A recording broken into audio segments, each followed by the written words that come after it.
Good morning students.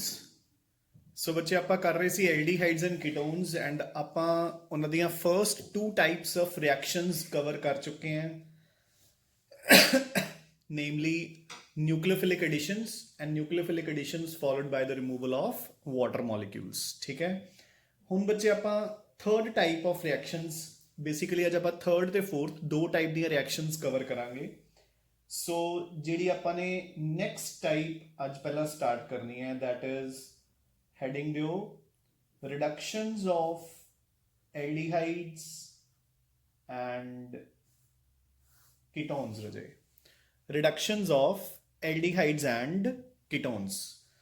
so ਬੱਚੇ ਦੇਖੋ, ਹੁਣ we all know ਇਸ ਦੇ ਅੰਦਰ ਫਰਸਟ ਪੁਆਇੰਟ ਹੈ ਨਾ, ਦੇਖੋ ਇਹਨੂੰ ਆਪਾਂ ਦੋ ਕੈਟਾਗਰੀਜ਼ ਚ ਕਵਰ ਕਰਾਂਗੇ। ਪਹਿਲੀ ਕੈਟਾਗਰੀ ਇਸ ਦੇ ਅੰਦਰ ਕਰੋ ਬਾਈ ਯੂਜ਼ਿੰਗ ਜਿਹੜੀਆਂ ਆਪਾਂ ਨਾਰਮਲੀ ਪਹਿਲਾਂ ਕਰ ਚੁੱਕੇ ਹਾਂ, ਬਾਈ ਯੂਜ਼ਿੰਗ ਨੰਬਰ 1 ਨਿਕਲ platinum palladium, number 2 lithium aluminium hydride, number 3 sodium boron hydride, number 4 sodium in the presence of ethanol। ठीक है, सो ये रिडक्शंस ਆਪਾਂ ਆਲਰੇਡੀ ਬੱਚੇ ਸਾਰੀਆਂ ਦੀਆਂ ਸਾਰੀਆਂ ਕਵਰ ਕਰ ਚੁੱਕੇ ਹਾਂ। ਸੋ ਇਸ ਦੇ ਅੰਦਰ ਫਰਸਟ ਪੁਆਇੰਟ ਕੀ ਹੈ, ਐਲਡੀਹਾਈਡਸ ਜੋ ਐਲਡੀਹਾਈਡਸ ਹੁੰਦੇ ਆ ਬੱਚੇ ਉਹਨਾਂ ਤੋਂ ਰਿਡਿਊਸ ਹੋ ਕੇ ਕੀ ਬਣਦਾ ਹੁੰਦਾ ਹੈ। ਸੋ ਐਲਡੀਹਾਈਡਸ ਗਿਵ 1 ਡਿਗਰੀ ਐਲਕੋਹਲਸ। ਸੋ ਸਭ ਨੂੰ ਯਾਦ ਹੀ ਹੋਏਗਾ ਤਾਂ, ਠੀਕ ਹੈ ਨਾ। ਸੋ ਆਪਣੇ ਪਾਸ ਇੱਕ ਅਗਰ ਐਲਡੀਹਾਈਡ ਹੈ, ਉਸਨੂੰ ਤੁਸੀਂ H2 ਦਿਓ, ਇਹਨਾਂ ਵਿੱਚੋਂ ਕੋਈ ਵੀ ਰਿਡਿਊਸਿੰਗ ਏਜੰਟ ਪਾ ਕੇ, ਇੱਕ H ਇੱਥੇ ਐਡ ਹੋ ਜਾਏਗਾ, ਇੱਕ H ਇੱਥੇ ਐਡ ਹੋ ਜਾਏਗਾ। So you will get a 1 degree alcohol। ठीक है ना। नाउ फॉर एग्जाम्पल अगर अपने पास बिल्कुल पहला एल्डिहाइड है, फॉर्मएल्डिहाइड, और अगर मैं उसदे विच पाता लीथियम एल्यूमीनियम हाइड्राइड, तो एक H इत्थे ऐड होएगा, एक H इत्थे की बन जाएगा CH3OH। सो मिथाइल अल्कोहल बन गया। ठीक है, सिमिलरली बच्चे अगर मैं फॉर्मएल्डिहाइड की जगह ते लै लवां एसीटल्डिहाइड एंड उसदे विच लीथियम एल्यूमीनियम हाइड्राइड पावांगा, then I will get ethyl alcohol, ethanol. I hope this is fine. ठीक है, सो ये सारा कुछ आप पहला भी कवर कर चुके हैं।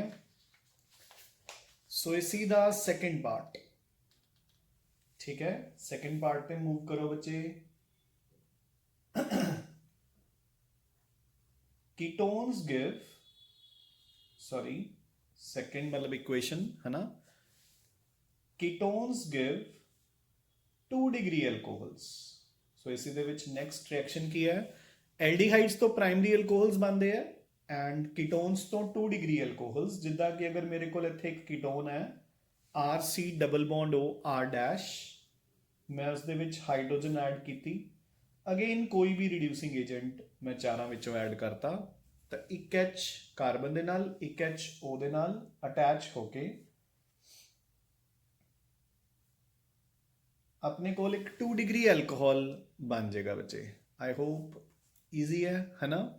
Like for example if I have acetone तो मैं उसदे विच हाइड्रोजन ऐड करा, तो लीथियम एल्यूमीनियम हाइड्राइड पान ते मेरे कोल आइसोप्रोपाइल एल्कोहल बन जाएगा। ठीक है राजे, सो ईजी है। ये रिएक्शंस आप पहला भी कवर कर चुके हैं। हुण जिहड़ा आपां ने इत्थे सेकेंड पार्ट कवर करना है रिडक्शन दे अंदर, सो वो लिखो complete reduction to hydrocarbons. So complete reduction to hydrocarbons. ਉਹਦੇ ਵਿੱਚ ਵੀ ਆਪਾਂ ਇੱਕ ਰੀਏਜੈਂਟ, ਮੈਂ 3 ਰਿਐਕਸ਼ਨਸ ਉਹਨੂੰ ਕਵਰ ਕਰਵਾਉਣੀਆਂ ਇੱਥੇ। ਇੱਕ ਰੀਏਜੈਂਟ ਆਪਾਂ ਆਲਰੇਡੀ ਕਰ ਚੁੱਕੇ ਹਾਂ ਪਹਿਲਾਂ ਜਨਰਲ ਪਾਰਟ ਦੇ ਵਿੱਚ, ਬਾਕੀ 2 ਰੀਏਜੈਂਟਸ ਮੈਂ ਤੁਹਾਨੂੰ ਇੱਥੇ ਕਵਰ ਕਰਵਾਉਂਗਾ ਰਾਜੇ। ਠੀਕ ਹੈ ਨਾ। ਸੋ ਇਸ ਦੇ ਅੰਡਰ ਫਰਸਟ ਪੁਆਇੰਟ, ਹਾਂਜੀ, ਸੋ ਕਿਹੜਾ ਸੀਗਾ ਬੱਚੇ ਕੰਪਲੀਟ ਰਿਡਕਸ਼ਨ ਕਰਨ ਵਾਲਾ ਰੀਏਜੈਂਟ? ਕੁਝ ਹੈ ਚਿੱਤ ਚੇਤੇ? ਹਾਂਜੀ ਲਿਖੋ HI red phosphorus at 423 Kelvin. HI red phosphorus at 423 Kelvin. सो एक ही करता है बच्चे कंप्लीट रिडक्शन टू हाइड्रोकार्बन्स, ठीक है ना। सो देखो अगर मेरे पास कोई एल्डिहाइड होएगा तो मैं उसके विच पाऊंगा HI in the presence of red phosphorus at 423 kelvin. तो याद है ना ਆਪਣੇ ਕੋਲ ਜਿੰਨੇ ਕਾਰਬਨ ਇਹਦੇ ਵਿੱਚ ਹੈਗੇ ਨੇ ਉਹਨੇ ਕਾਰਬਨ ਦਾ ਐਲਕੇਨ ਬਣ ਜਾਏਗਾ, ਯਾਨੀ ਕਿ ਇਥੇਨ। ਇਹ ਰਿਐਕਸ਼ਨ ਆਪਾਂ ਕਰ ਚੁੱਕੇ ਕਿ ਨਹੀਂ, ਹੈ ਨਾ ਧਿਆਨ ਚ, ठीक है। So HI red phosphorus at 423 kelvin. हाँ जी बच्चे, सो देखो मैं किन्ने oxygen will go out as water. So balancing इदा करनी है आपाने। सो मैं किन्ने हाइड्रोजन यूज कर ले, 2 इत्थे ते 2 इत्थे। देखो ये 4 हाइड्रोजन सी, ये 6 हो गए। सो 2 हियर एंड 2 हियर, 4 हाइड्रोजन्स। सो मैं HI दे अगे 4 लगाता, बट नाल नाल I भी 4 हो गए। सो 2I2 will move out. Done, ठीक है रजे। So this is my complete balanced equation for the reduction of acetaldehyde to ethane using HI in the presence of red phosphorus at 423 Kelvin। ये आप general part च कर चुके complete reduction दे अंदर। Similarly अगर मेरे कोल एसीटोन होएगा, आप उस च पावांगे HI in the presence of red phosphorus 423 Kelvin। तो एसीटोन कोल बचे 3 कार्बन्स है, तो अपने कोल प्रोपेन बन जाएगा। यू गेटिंग अ पॉइंट, ठीक है, इजी। सिमिलरली देखो आपां कोई भी इक्वेशन आंदी रहे, ठीक है ना। फॉर एग्जाम्पल आपां अगर आ गया कि what will happen if benzaldehyde is treated with HI in the presence of red phosphorus at 423 kelvin, ठीक है ना राजे। सो देखो अपन जनरली कोई भी क्वेश्चन आ सकता है, जरूरी तो नहीं ना कि जेड़ा क्वेश्चन मतलब जी रिएक्शंस मैं करवा रहा या जी बुक च दित्ती हैं अपन एग्जाम च भी यही आनगियां। अपन जनरली कुछ भी आ सकता है, अपन लॉजिक पता होना चाहिए। सो देखो इसके कोल कितने कार्बन्स है, 6 बेंजीन दे विच, एक एल्डिहाइड वाला। सो अपने कोल बन जाएगी टोलुइन। डन, हो गया राजे, ठीक है। सो दिस इज हाउ, ठीक है। So this is how we completely reduce aldehydes या ketones। Done। हो now B पार्ट पे, ठीक है। अपने को देखो रजे HI रेड फॉस्फोरस तक किसी भी ऑर्गेनिक कंपाउंड ਨੂੰ एल्केन्स च कन्वर्ट करूगा, ठीक है ना। बट एल्डिहाइड्स एंड कीटोन्स ਦੇ केस ਚ ਮੇਰੇ ਕੋਲ 2 स्पेसिफिक रिएजेंट्स ਹੋਰ ਹੁੰਦੇ ਆ। ਸੋ ਕਿਹੜੇ ਕਿਹੜੇ ਆ ਉਹ, ਪਹਿਲਾ ਲਿਖੋ using zinc amalgam and concentrated HCl। Zinc amalgam and HCl जिन्हों आप इदा लिख दें कैमिस्ट्री की फॉर्म च, जिंक मरकरी एंड HCl, ठीक है। थर्ड रिएजेंट बचे हाइड्रोजीन प्लस KOH। हाइड्रोजीन का फॉर्मूला की हुंदा है NH2NH2 प्लस KOH। फाइन, इसनों आपां होर की बोल सकते हैं, एल्केलाइन सॉल्यूशन ऑफ हाइड्रोजीन, ठीक है राजे। इन्हां दोनों नूं आपां अगेन सेम इन्हां दोनों दे नाल रिएक्शन करांगे तो डिटो रिएक्शन होएगी, बस फर्क की होएगा। हाँ जी, जो तुसी यूज करोगे जिंक अमेलगम एंड HCl उदों आपां रिडक्शन नूं नेम देवांगे बच्चे Clemmensen's reduction. Very very very very very important बच्चे, क्लेमेंसन्स रिडक्शन। जो हाइड्रोजीन एंड KOH यूज करोगे the reaction is called Wolff Kishner's reduction. Again very very very important, Clemmensen's reduction and Wolff Kishner's reduction, ठीक है बच्चे। आप याद है ना एक पहला 1-2 लैक्चर्स पहला रोजनबर्ग्स रिडक्शन की सी प्रिपरेशंस दे विच, तो 2 ए रिडक्शंस हो गई। तीनों are very very very important. जो तुसी पेपर देन जाओगे तीनों सैट्स दे विच एक एक रिडक्शन पक्का होएगी, रोजनबर्ग्स, क्लेमेंसन्स, वुल्फ-किश्नर्स, ठीक है बच्चे। नाउ रोल दोनों का सेम है, देखो कितना। सो लेट इट बी कि मेरे पास कोई भी एल्डिहाइड या कीटोन है, मैं एक एक इक्वेशन दोनों की फॉर्म्स च तुहानूं करके दिखा दिना, ठीक है। So let it be I have an aldehyde और अ कीटोन, ठीक है। सो देखो for example I have an acetaldehyde. ਆਪਾਂ ਨੂੰ क्वेश्चन आंदा है how will it react with zinc amalgam and HCl। बस एक ही प्रोवाइड करेंगे हाइड्रोजन्स, ठीक है। एसिटाल्डिहाइड तो बन जाऊगा ethane, oxygen will go out in the form of water. Clear. Similarly अगर मेरे पास एसीटोन है और अगर ਆਪਾਂ ਨੂੰ इक्वेशन आंदी है हाइड्राजीन ते KOH ਦੇ ਨਾਲ, अपने कोल 4 हाइड्रोजन्स आएंगे तो will get a propane and अपने कोल प्रोपेन दे नाल बच्चे आउट हो जाएगा वाटर। डन, ठीक है। सो बिल्कुल सेम रोल है जो HI red phosphorus at 423 kelvin होंदा है। बस अगर आप zinc amalgam and HCl use करांगे रिएक्शन का नाम हो जाएगा क्लेमेंसन रिडक्शन। अगर आप हाइड्राजीन KOH यूज करांगे तो रिडक्शन का नाम हो जाएगा Wolff Kishner reduction. Very very very very very important बच्चे, अगेन आई रिपीट कि तीनों सैट्स दे विच एक एक रिडक्शन पक्का होगी, रोजनमंड्स, क्लेमेंसन्स एंड वुल्फ किशनर्स। सो चंगी तरह कर लियो बच्चे इन्हां नूं, ठीक है ना। सो बच्चे this was all about the reductions of aldehydes and ketones. हुण आपां स्टार्ट करांगे हैडिंग दिओ oxidation reactions of aldehydes and ketones, ठीक है ना। एल्डिहाइड्स एंड कीटोन्स दियां ऑक्सीडेशन रिएक्शंस हुण आपां ने स्टार्ट करनी है। सो मैं एक हल्का जा सोनू पहला बेस बना देवां राजे, ठीक है ना, about the oxidations of aldehydes and ketones. जरा गौर नाल सुन लो हुण। सो देखो आपां ने पहले ही oxidation reactions aldehydes and ketones दियां कवर कीतियां हुई हैं। आपां ने की किया सी देखो कि अगर अपने कोल कोई एल्डिहाइड है और अगर आप उसनू ट्रीट करते हैं विद डाइक्रोमेट तो उन्ने ही कार्बन का कार्बोक्सिलिक एसिड बन जाऊगा, एक नेसेंट ऑक्सीजन आऊगी तो इत्थे H दे नाल ऐड हो जूगी, याद है ना। फिर आपां ने कीता सी कि अगर यही अपने कोल कोई कीटोन है तो उस दे विच आपां डाइक्रोमेट पाने हैं तो उसकी क्लीवेज हो जूगी तो अपने कोल जिन्ने कार्बनस इधर है उन्ने दा एसिड ते जिन्ने कार्बनस इधर है उन्ने दा एसिड।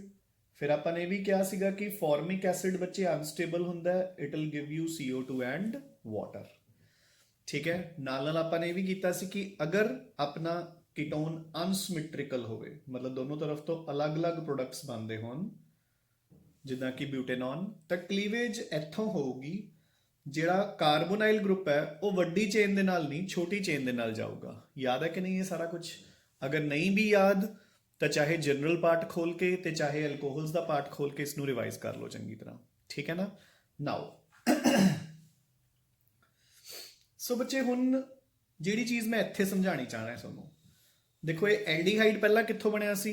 प्राइमरी अल्कोहल तो, ते कीटोन्स कित्थों बने सी? सेकेंडरी अल्कोहल तो। याद है ना, आ चेन सी अपनी, प्राइमरी अल्कोहल तो एल्डिहाइड, एल्डिहाइड तो एसिड, सेकेंडरी अल्कोहल तो कीटोन, कीटोन तो 2 मॉलिक्यूल्स ऑफ एसिड्स, ठीक है ना।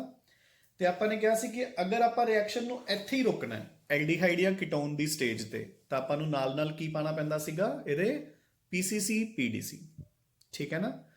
हुण देखो बच्चे ध्यान नाल, मतलब गल नूं गौर नाल सुनो कि जे मैं PCC PDC यूज करदा तो ना तो एल्डिहाइड तो एसिड बनन ना कीटोन तो एसिड बनन, ते जे मैं डाइक्रोमेट यूज करदा तो दोनों तो ही बन जाएंगे। यानी कि PCC PDC ते डाइक्रोमेट दोनों के हेल्प नाल मैं एल्डिहाइड्स ते कीटोन्स नूं आपस विच डिस्टिंग्विश नहीं कर सकता, क्योंकि एल्डिहाइड क्योंकि PCC PDC दोनों ही कर नहीं सकता ते डाइक्रोमेट दोनों ही कर सकता। मैनू कोई ऐसा रिएजेंट चाहिए ਜਿਹੜਾ कि एक नूं ऑक्सीडाइज कर दे ते दूजे नूं ऑक्सीडाइज ना कर सके, है ना। तो इन्हां दोनों विचों किहदी ऑक्सीडेशन औखी है? हाँ जी, किस नूं ऑक्सीडाइज करना टफ है? कीटोन्स नूं, क्योंकि कीटोन्स दे विच बॉन्ड दी क्लीवेज भी इनवॉल्वड है, ठीक है ना। सो हुण आपां की करांगे? सो बच्चे देखो आपां ਫਰਸਟ ਰਿਐਕਸ਼ਨ ਕਵਰ ਕਰਨ ਜਾ ਰਹੇ ਹਾਂ ਹੁਣ। ਇਹ ਇੰਪੋਰਟੈਂਟ ਹੈ ਬੱਚੇ, ਜਿਹੜੀਆਂ ਇਹ ਆਕਸੀਡੇਸ਼ਨ ਰਿਐਕਸ਼ਨਸ ਮੈਂ ਤੁਹਾਨੂੰ ਕਰਵਾ ਰਿਹਾ ਹੈ, they are used as identification tests for aldehydes and ketones, so they are very very very important। ਪਹਿਲੀ ਰਿਐਕਸ਼ਨ ਦੀ ਹੈਡਿੰਗ ਦਿਓ ਟੋਲਰੈਂਸ ਰੀਏਜੈਂਟ ਟੈਸਟ। ਸੋ ਪਹਿਲਾਂ ਮੈਨੂੰ ਪਤਾ ਹੋਣਾ ਚਾਹੀਦਾ ਕਿ ਟੋਲਰੈਂਸ ਰੀਏਜੈਂਟ ਹੁੰਦਾ ਕੀ ਹੈ। ਸੋ ਇਟ ਇਜ਼ लिखो ammoniacal solution of silver nitrate, ठीक है, यानी कि AgNO3 प्लस एमोनीयम हाइड्रोक्साइड, ये दोनों आपस च रिएक्ट करके ਆਪਾਂ ਨੂੰ एक कोऑर्डिनेशन कॉम्प्लेक्स देंगे जिसका फॉर्मूला होएगा AgNH3 whole twice OH, and this is your basically the chemical formula of Tollens reagent, ठीक है, जिथे silver the oxidation state is +1। Clear बच्चे? क्योंकि OH -1 होंदा है, एमोनिया न्यूट्रल होंदा है, सो सिल्वर +1 हो गया। नाउ जदों मैं कोई भी एल्डिहाइड नूं ट्रीट करूंगा बच्चे विद टॉलरेंस रिएजेंट, ठीक है, तो देखो आप ऑक्सीडेशंस पढ़ रहे हैं, तो एल्डिहाइड तो ऑक्सीडाइज होके बन जाऊगा कार्बोक्सिलिक एसिड, सिल्वर रिड्यूस होके बाहर निकले होगा, ammonia and OH will be removed as ammonia and water। सो देखो एल्डिहाइड की ऑक्सीडेशन होगी तो सिल्वर है जिहड़ा वो +1 तो 0 रिड्यूस हो गया। सो नैचुरल है जो बच्चे सिल्वर मैटल बन गया तो अपनी टेस्ट ट्यूब का कलर की हो जाऊगा सिल्वर, जिसनों आप बोल दें सिल्वर मिरर, ठीक है, and that is why Tollens reagent test is also known as silver mirror test, ठीक है, क्लियर, डन। हुण देखो सो बच्चे अगर तुहाडे कोल कोई एलिफेटिक एल्डिहाइड होगा तो सिल्वर मिरर बनूगा, अगर कोई एरोमेटिक एल्डिहाइड होगा तो सिल्वर मिरर बनूगा, अगर अपने पास कोई भी कीटोन होगा तो सिल्वर मिरर नहीं बनूगा। रजे मेरी गल समझ आई कि नहीं? यानी कि इनडायरेक्टली मैं की कहना चाह रहे हैं कि कोई भी एल्डिहाइड है वो ये रिएक्शन शो करूगा, कीटोन नहीं शो करूगा। So Tollens reagent test is used to distinguish between aldehydes and ketones. Done. So Tollens reagent test is used to distinguish between aldehydes and ketones. बच्चा एमोनिया दे नाल water out किया मैं, ठीक है ना, दिस इज वाटर, और इत्थे स्क्रीन दे विच सिर्फ H2 आ रहा है, तो this is acid plus silver plus ammonia plus water, ठीक है। Now so this completes your Tollens reagent test for the detection of aldehydes from ketones. हुण आपां सेकंड टेस्ट ते मूव करते हैं based upon oxidation, and this test is known as Fehling solution test बच्चे, ठीक है, this is called Fehling solution test. जो बच्चे फैलिंग सॉल्यूशन होता है it is made up of 2 components which are called Fehling A and Fehling B। Fine. जो Fehling A होता है बच्चे, है ना, that is aqueous copper sulfate, failing B is alkaline, sodium potassium tartrate, जिसनों आपां केमिकली बोल दिंदे हैं रॉशेल्स सॉल्ट, ठीक है। आपां नूं होर कुछ भी करन दी जरूरत नहीं, कोई केमिकल फॉर्मूले की जरूरत नहीं इसकी कि टार्टरिक एसिड की हुंदा है या टार्टरेट सॉल्ट की हुंदा है, सिर्फ आपां नूं पता होना चाहिए कि फैलिंग A ते फैलिंग B दे मिक्सचर नूं आपां फैलिंग सोल्यूशन बोलते हैं, and phelling A is aqueous copper sulfate and phelling B is alkaline sodium potassium tartrate. Now ਹੁਣ रिएक्शन किमें होएगी? सो अपने पास एक एल्डिहाइड होगा, ठीक है। देखो सो ਆਪਾਂ ਨੂੰ ਐਕੁਅਸ ਕਾਪਰ ਸਲਫੇਟ ਤੋਂ ਸਿਰਫ ਕਾਪਰ ਆਇਨਸ ਤੋਂ ਮਤਲਬ ਹੈ ਇਕੁਏਸ਼ਨ ਪੁਆਇੰਟ ਆਫ View ਨਾਲ, ਤੇ ਫੈਲਿੰਗ B ਦੇ ਵਿੱਚੋਂ ਆਪਾਂ ਨੂੰ ਸਿਰਫ ਐਲਕਲਾਈਨ ਵਰਡ ਤੋਂ ਮਤਲਬ ਹੈ, ਸੋ ਮੈਂ OH ਨੈਗੇਟਿਵ ਲੈ ਲੇ, ਠੀਕ ਹੈ। ਨਾਓ ਐਲਡੀਹਾਈਡ ਦੀ ਹੋ ਜਾਏਗੀ ਆਕਸੀਡੇਸ਼ਨ, ਉਹ ਬਣ ਜਾਊਗਾ ਕਾਰਬੋਕਸਿਲਿਕ ਐਸਿਡ। ਕਾਪਰ ਆਇਨਸ ਦੀ ਹੋ ਜੂਗੀ reduction from +2 to +1 oxidation state. OH negative will leave in the form of water molecules. ठीक है।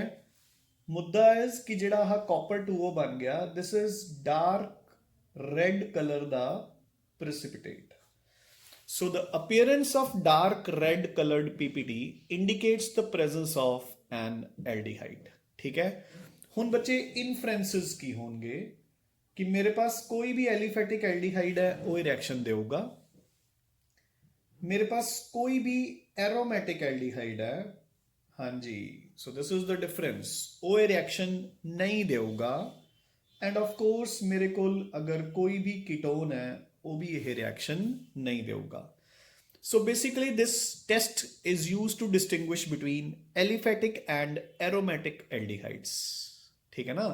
देखो बच्चे अगर एल्डिहाइड्स ਤੇ ਕੀਟੋਨਸ ਦਾ ਹੈ ਤਾਂ ਆਪਾਂ ਇਹਨੂੰ ਯੂਜ਼ ਕਰ ਸਕਦੇ ਹਾਂ, ਬਟ ਆਪਾਂ ਨੂੰ ਨਾਲ ਇਹ ਵੀ ਚੈੱਕ ਕਰਨਾ ਪਊਗਾ ਕਿ ਕਦੇ ਐਲਡੀਹਾਈਡ ਐਰੋਮੈਟਿਕ ਨਾ ਹੋਵੇ, ਕਿਉਂਕਿ ਉਹ ਵੀ ਨਹੀਂ ਦੇਊਗਾ। ਬਟ ਅਗਰ ਇੱਕ ਐਲੀਫੈਟਿਕ ਤੇ ਐਰੋਮੈਟਿਕ ਐਲਡੀਹਾਈਡ ਹੈ ਉਹਦੇ ਲਈ ਆਪਾਂ ਫੈਲਿੰਗ ਸੋਲੂਸ਼ਨ ਟੈਸਟ ਨੂੰ ਯੂਜ਼ ਕਰ ਸਕਦੇ ਹਾਂ। ਮੈਂ ਹੁਣੇ ਦੱਸੂਗਾ ਵੀ ਆਪਾਂ ਕਦੋਂ ਕਿਹੜਾ ਟੈਸਟ ਯੂਜ਼ ਕਰਦੇ ਹਾਂ। ਪਹਿਲਾਂ ਇੱਕ ਵਾਰ ਆਪਾਂ ਟੈਸਟ ਨੂੰ ਖਤਮ ਕਰ ਲਈਏ, ਠੀਕ ਹੈ। So this is my Fehling solution test, ਠੀਕ ਹੈ। ਇਹਦੇ ਨਾਲ ਹੀ ਮੈਂ ਤੁਹਾਨੂੰ ਕਵਰ ਕਰਵਾਉਣਾ ਹੈ ਜਿਹੜਾ ਥਰਡ ਟੈਸਟ ਹੈ। ਸੋ C ਪਾਰਟ ਲਿਖੋ ਤੇ ਹੈਡਿੰਗ ਦਿਓ। ਸੋ ਦੇਖੋ ਮੈਂ ਇਹਦੇ ਵਿੱਚ ਹੀ ਚੇਂजेस ਕਰ ਦਿੰਦਾ, ਠੀਕ ਹੈ ਨਾ, ਕਿਉਂਕਿ ਕੁਝ ਖਾਸ ਹੈ ਹੀ ਨਹੀਂ ਬੇਸਿਕਲੀ ਕਰਨ ਲਈ। ਨੈਕਸਟ ਲਿਖੋ Benedict solution test, Benedict solution test, ਠੀਕ ਹੈ। ਬੈਨੇਡਿਕਟ ਸੋਲੂਸ਼ਨ ਟੈਸਟ ਦੇ ਵਿੱਚ ਲਿਖਣਾ ਕੀ ਹੈ कि it is aqueous copper sulfate plus alkaline sodium potassium citrate। कोई A ते B पार्ट्स ਦੇ ਵਿੱਚ डिवाइड नहीं करना, बस सिंपली ਇਹਦੇ ਵਾਂਗੂ ਹੀ aqueous copper sulfate plus alkaline sodium potassium tartrate ਦੀ ਬਜਾਏ citrate ਲਿਖ ਦੇਣਾ बस बच्चे, ठीक है ना। हाँ जी, done. So same reaction copy कर लेनी है, सेम ही रिजल्ट एंड सेम ही इन्फ्रेंसेस, बिल्कुल डिट्टो सारा कुछ, क्लियर, डन। नाउ सो हुण मैं सम अप करवा रहे हैं कि आपां ने ऑक्सीडेशन दे बेस ते आपां टेस्टिंग किवें करदे हैं। सो देखो बच्चे अगर तो उत्थे मैनू एग्जाम दे विच क्वेश्चन आ गया कि टेस्ट दिओ to distinguish between acetaldehyde and acetone, फिर मैं यह टेस्ट यूज कर सकता है। देखो हाँ जी, एक तो मैं कल ही करवाया सानू, केड़ा सीगा शिफ्स रीएजेंट टेस्ट, याद है ना, Schiff's reagent pink colour solution जिन्होंने आपने डीकलराइज किया सी by passing sulphur dioxide. Aldehyde पान ते पिंक कलर दोबारे आ जाऊगा, कीटोन पान ते पिंक कलर नहीं आऊगा, सो एल्डिहाइड देगा कीटोन नहीं देगा, ठीक है, डन।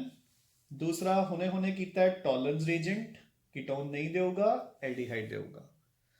हाँ जी, फैलिंग ते बेनेडिक्ट लगान लगे पहला चेक कर लो कि अपना एल्डिहाइड एलिफेटिक होवे ते एलिफेटिक ही है।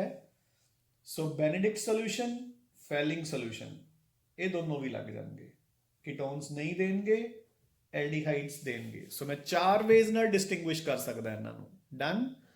बट अगर सपोज हुण यही मैनू आ जाता एल्डिहाइड हुंदा मेरा benzaldehyde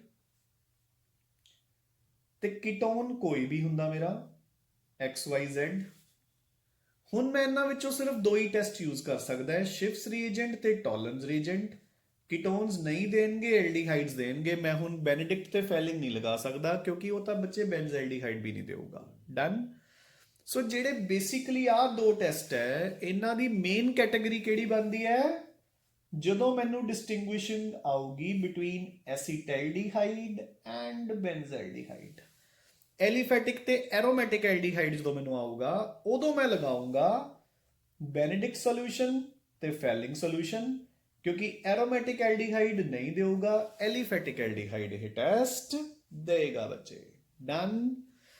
so this completes a very very very important part of your syllabus।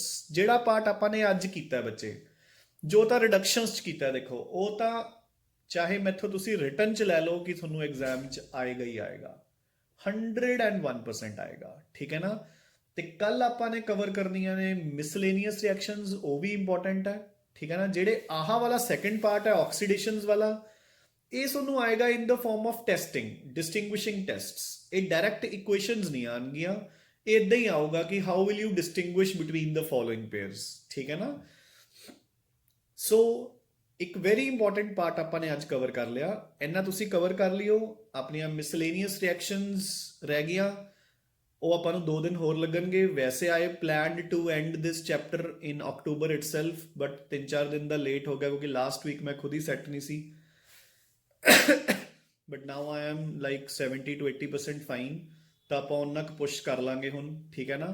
ਤਾਂ ਪਹਿਲਾਂ ਆਪਾਂ ਨੇ ਸੋਚਿਆ ਹੋਇਆ ਸੀਗਾ ਕਿ 10th ਨਵੰਬਰ ਤੱਕ ਸਿਲੇਬਸ ਵਾਈਂਡ ਅਪ ਹੋ ਜਾਊਗਾ, ਬਟ ਹੁਣ ਔਖੇ ਸੌਖੇ ਜਿਵੇਂ ਮਰਜ਼ੀ ਕਰਕੇ 15 ਨਵੰਬਰ ਤੱਕ ਇਸ ਨੂੰ ਖਤਮ ਕਰ ਦਾਂਗੇ। ਟਰਾਈ ਕਰਾਂਗੇ ਕਿ ਪਹਿਲਾਂ ਹੀ ਕਰਾਂਗੇ, we'll make up for it, ਕਿਉਂਕਿ ਜਿਵੇਂ ਦੀਵਾਲੀ ਦੀਆਂ ਛੁੱਟੀਆਂ ਹੋਣਗੀਆਂ ਬੱਚੇ, ਤਾਂ ਦੀਵਾਲੀ ਦੀਆਂ ਛੁੱਟੀਆਂ ਜਿਹੜੇ ਬੱਚੇ ਆਫਲਾਈਨ ਵੀ ਲਗਾ ਰਹੇ ਨੇ, ਵੀਲ ਕੰਟੀਨਿਊ ਇਨ ਦ ਦੀਵਾਲੀ ਵੇਕੇਸ਼ਨਸ ਇਨ ਦ ਆਨਲਾਈਨ ਮੋਡ, ਠੀਕ ਹੈ ਨਾ। ਸਿਰਫ ਇੱਕ ਦੀਵਾਲੀ ਵਾਲੇ ਦਿਨ ਦੀ ਆਪਾਂ ਛੁੱਟੀ ਕਰ ਲਾਂਗੇ ਤਾਂ ਕਿ ਸਾਰੇ ਆਪਣਾ ਫੈਸਟੀਵਲ ਵੀ ਸੈਲੀਬ੍ਰੇਟ ਕਰ ਸਕਣ, ਜਿੰਨਾ ਵੀ ਜਿਸ ਤਰੀਕੇ ਨਾਲ ਵੀ ਕਿਸੇ ਨੇ ਵੀ ਕਰਨਾ ਹੈ। ਬਟ ਵੀਲ ਨਾਟ ਲਾਈਕ ਕਿ ਜਿੱਦਾਂ ਅਗਰ ਰੈਗੂਲਰ ਸਕੂਲਸ ਮਤਲਬ ਕਲਾਸਿਸ ਲੱਗ ਰਹੀਆਂ ਹੁਣ ਆਫਲਾਈਨ, ਤਾਂ ਮਿਨੀਮਮ ਮਤਲਬ 3-4 ਦਿਨ ਦੀਆਂ ਤਾਂ ਛੁੱਟੀਆਂ ਹੁੰਦੀਆਂ ਹੀ ਆ ਦੀਵਾਲੀ ਵਾਲੇ, ਹੈ ਨਾ, 4-5 ਦਿਨ ਦੀਆਂ, ਤਾਂ ਆਪਾਂ ਉਹ 3-4 ਦਿਨ ਕਵਰ ਅਪ ਕਰ ਲਾਂਗੇ ਜਿਹੜੇ ਆਪਣਾ ਲਾਸਟ ਵੀਕ 'ਚ ਲਾਸ ਹੋਇਆ, ਠੀਕ ਹੈ ਨਾ। ਸੋ ਇੰਨਾ ਤੁਸੀਂ ਕਵਰ ਕਰ ਲਓ। We'll continue in the next class tomorrow. Keep studying and keep revising. Thanks a lot, bache.